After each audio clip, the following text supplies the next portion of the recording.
Hi, I will be presenting for my final part one, a short story. It's called You Are Different Than the Others by myself, Tamika Baines.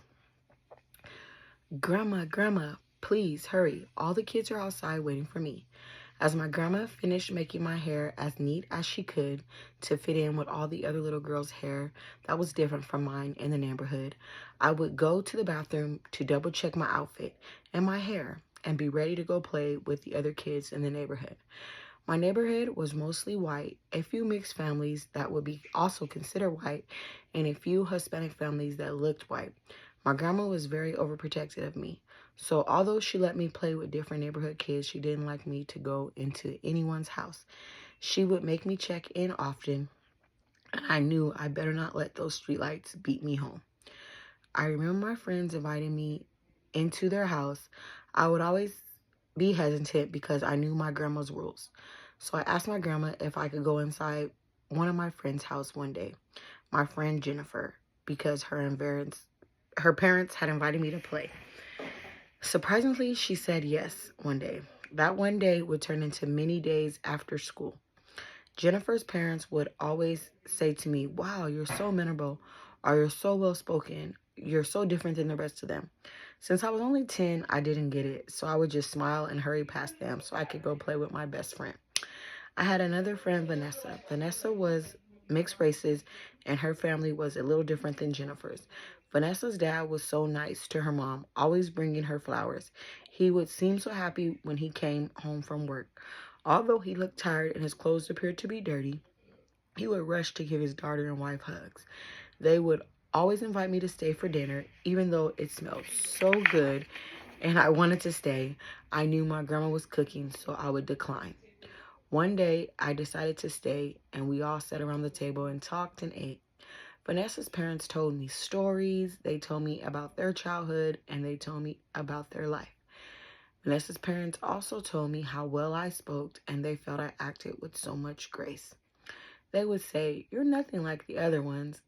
I just ate, not paying attention to what was being said to me, and was ready to go play with my friend.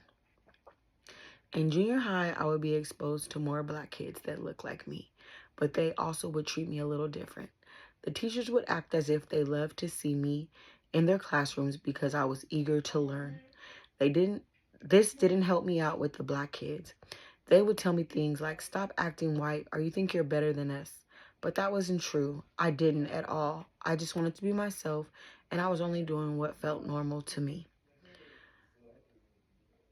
The summer vacation after 8th grade, when I was getting ready to go to high school, I would go to my grandma's house. I went to my grandma's house often during summer vacations.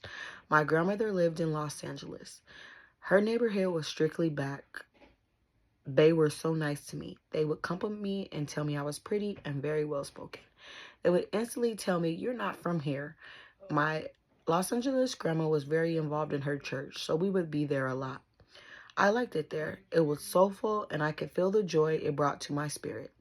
My cousins in LA were very involved in the community and told me when I went back home, when I went to high school, I should join the BSU, the Black Student Union, so I could learn more about my Black history and my heritage. Once the summer was over, I would be entering high school, and I couldn't wait to join BSU. I went to Rialto High School. Rialto High School was a new school at the time. The location sat right on the border of Rialto and San Bernardino and was minutes away from Colton. Because of the location of the school, it had a lot of mixed cultures. I remember the first couple of weeks, the Mexicans and blacks were fighting every day. The gang violence had gotten so bad, there was a shooting and a couple kids got shot. Administration knew something would have to change, so they tried to inflict punishments.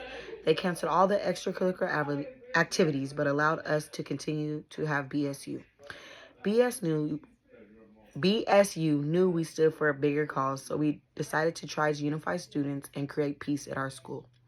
We decided to create an open panel that would allow all students of all races to come and be heard. We passed out flyers, made posters, and announced it over the intercom. The first meeting, only a few kids attended, mostly black, but it went very well, and we knew we just had to keep encouraging students to come save our community. The following weeks, our numbers would be doubled in attendance, and we would see a lot of different races and faces. We were overjoyed. At the panel, we would allow whomever wanted to speak to share their experience that they had had at school, to share their feelings about what had been going on at school and in our communities. Most of all the students agreed that there was a need for change and they didn't like the fighting that was going on between us. One of the students that had gotten shot in the previous weeks had attended. He spoke on the shooting that occurred and didn't understand why he was targeted. He said he had grown up in this community and played sports and got along with everybody. He felt he had only got shot because he was black. I remember him saying that he was not angry anymore. He just wanted peace and for it to be different for his younger siblings. I think him talking that day moved all of us to know we had to take a stance on what was going on. As the weeks went on, I saw the campus had started to move. As the weeks went on, I saw the campus had started to lift the restrictions on our extracurricular activities and things were getting back to normal. There was less fights and people were acting as if peace was really a possibility.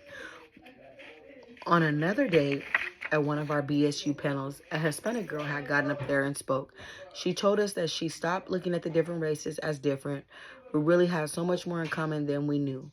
We were all from the same community and most of our families lived in the same neighborhood. Our parents worked some of the same jobs, and overall our parents sent us to school to be successful, not to fight each other.